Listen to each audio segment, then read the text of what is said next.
कभी आपने सोचा है कि एक ही सैलरी पाने वाले दो लोग, एक अमीर बन जाता है और एक कर्ज में ही डूबा रहता है। ऐसा क्यों? कुछ लोग निवेश से अमीर बन जाते हैं और कुछ लोग वही गलती बार बार दोहराते हैं। इसका जवाब एक्सेल सीट, नंबर या एमबीए में नहीं है। इसका जवाब है एक किताब में जिसका नाम है द साइकोलॉजी ऑफ मनी। जी हाँ, आज हम एक ऐसी ही किताब की बात करेंगे जो हमें बताती है पैसे कमाना, पैसे बचाना और पैसे बढ़ाना।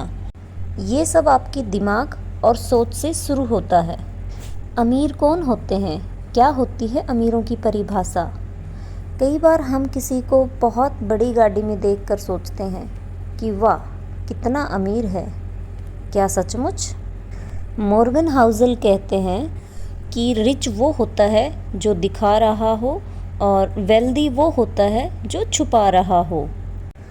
रिच लोग दिखावे के लिए खर्च करते हैं, वेल्दी लोग पैसे को जमा करते हैं, निवेश करते हैं और भविष्य की आज़ादी खरीदते हैं। दौलत वो है जिसे आप देख नहीं सकते। तो अगली बार जब आप किसी को महंगी घड़ी या कार के साथ देखें तो अपने आप से पूछिए, क्या उसके पास ऑप्शन है ये ना करने का या फिर रुकने का? असली अमीरी विकल्प में है, वक्त में है।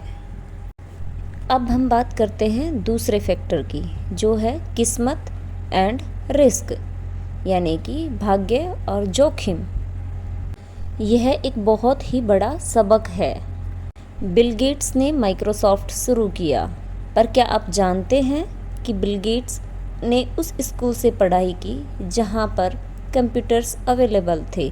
उनका स्कूल गिने चुने स्कूलों में से एक था और उसी स्कूल में एक लड़का और था जिसका नाम था केंट इवंस। वो भी पढ़ाई में उतना ही तेज़ था, शायद बिल गेट्स से भी ज़्यादा, लेकिन एक एक्सीडेंट में उसकी मौत हो गई।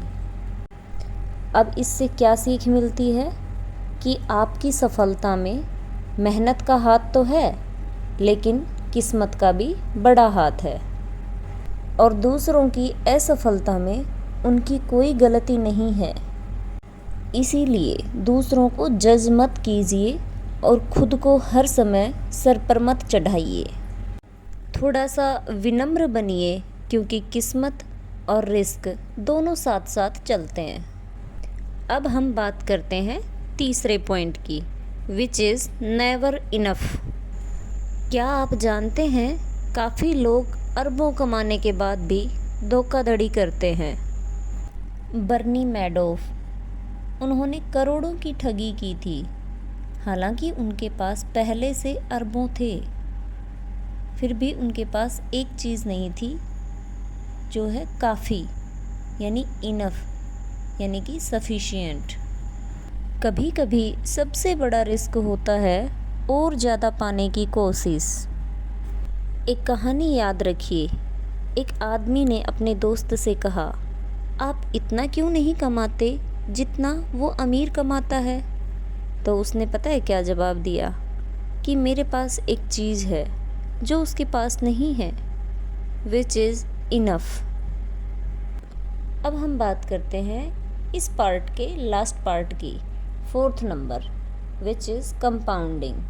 कंपाउंडिंग मीन्स चमत्कार।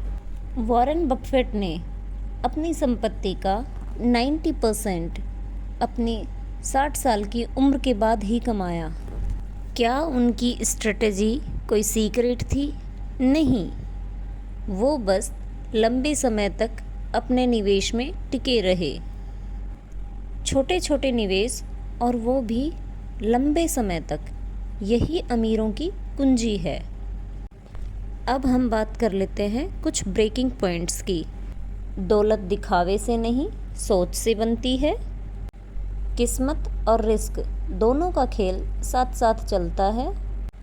संतोष सबसे बड़ी दौलत है। निवेश का असली हीरो है समय।